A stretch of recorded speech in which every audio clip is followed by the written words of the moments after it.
Hey everybody, thanks for checking out the video today. We are in day 5 of our Bible in a Year uh, video series.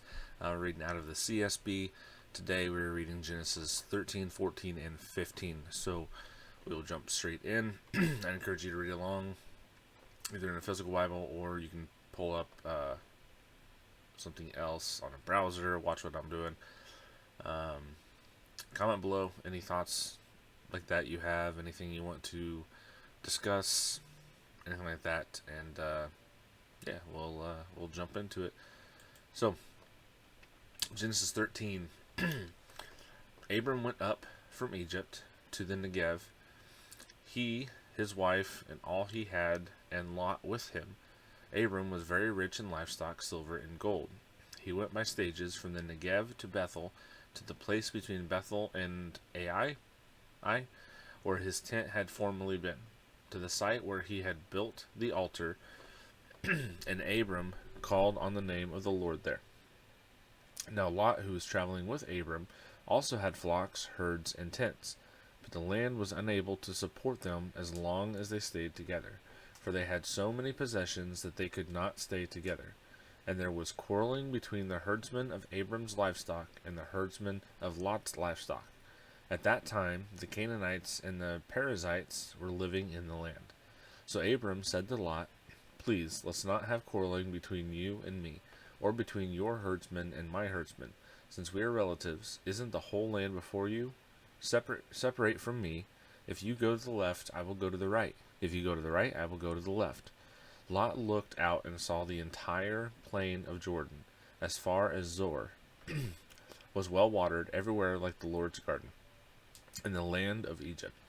This was before the Lord destroyed Sodom and Gomorrah. So Lot chose the entire plain of the Jordan for himself. Then Lot journeyed eastward, and they separated from each other. Abram lived in the land of Canaan, but Lot lived in the cities on the plain, and set up his tent near Sodom.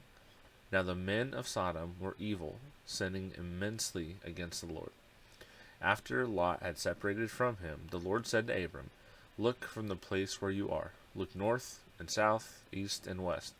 For I will give you and your offspring forever all the land that you see. I will make your offspring like the dust of the earth, so that if anyone could count the dust of the earth, then your offspring could also be counted. Get up and walk around the land, through its length and width, for I will give it to you." So Abram moved his tent and went to live near the oaks of Mamre and at Hebron, where he built an altar to the Lord. Genesis 14. In those days, King Amraphel of Shinar, King Arioch of Elasar, King Chedorlaomer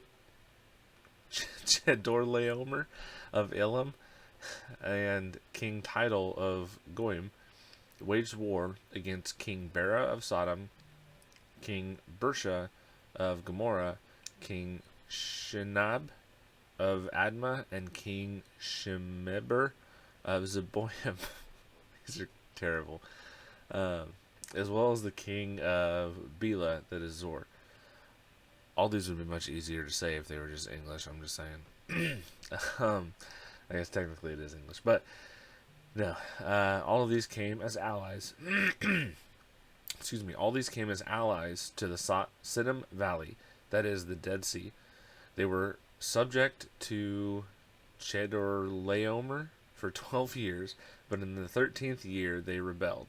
In the 14th year, Chedorlaomer and the kings who were with him came and defeated the Rephaim in Ashtaroth, Carnaim, and Zuzim in Ham, the Emim in Shaveh, Kirithaim, and the Horites in the mountains of Seir, as far as El Paran, by the wilderness.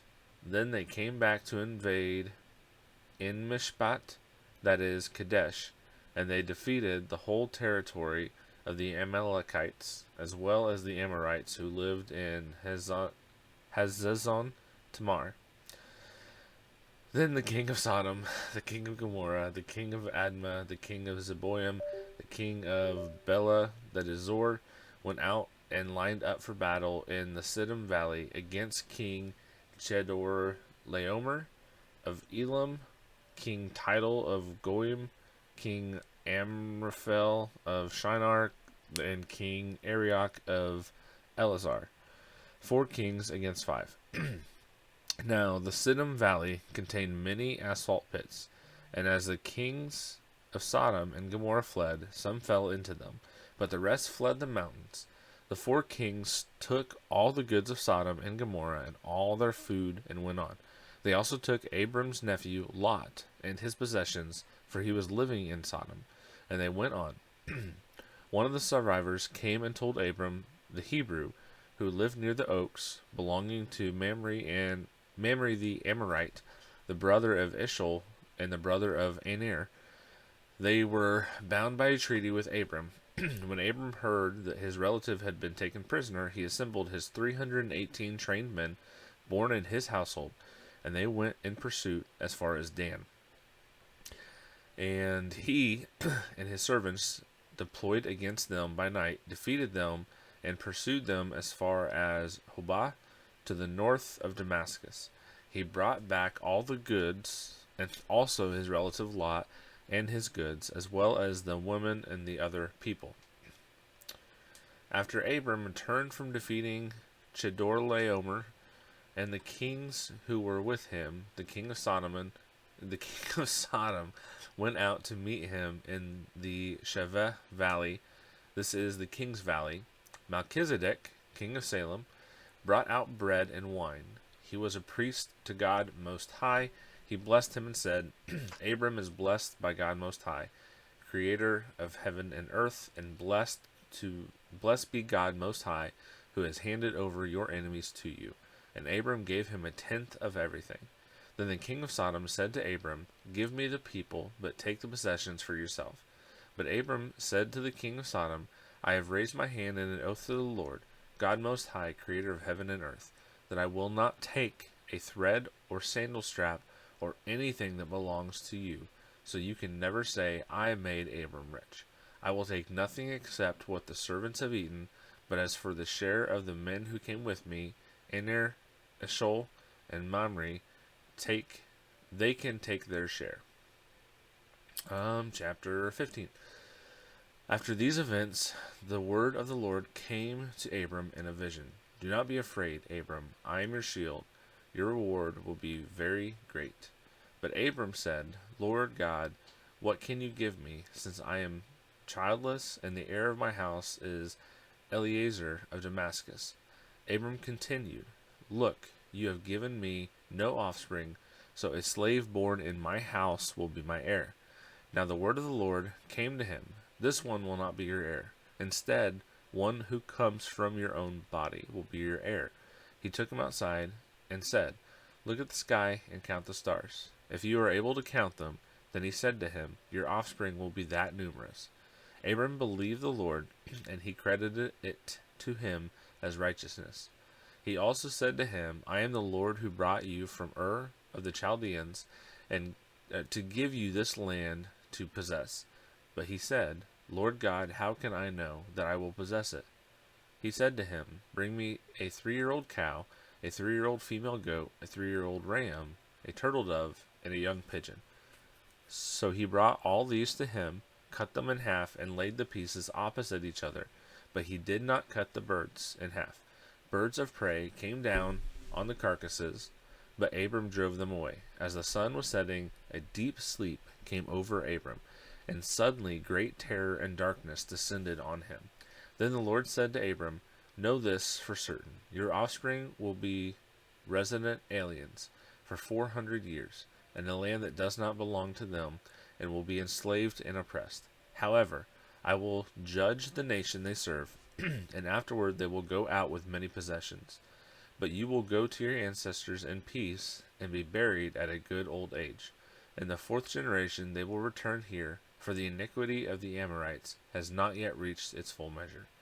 When the sun had set and it was dark, a smoking firepot and a flaming torch appeared and passed between the divided animals.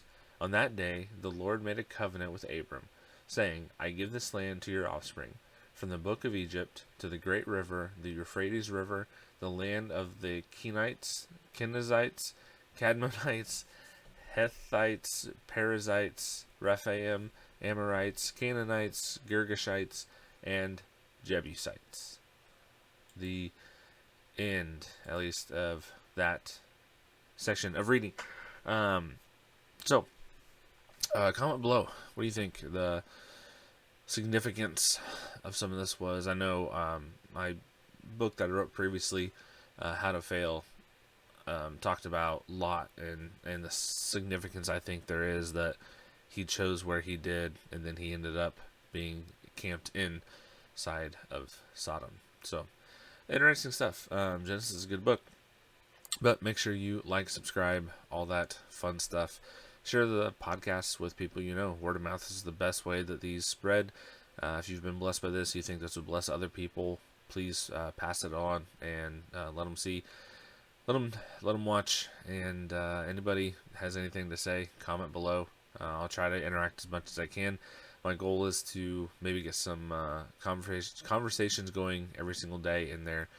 Nothing's off limits. Bring it up, specifically pertaining to the reading of that day. But I appreciate everybody listening, watching, like, subscribe. Again, God bless.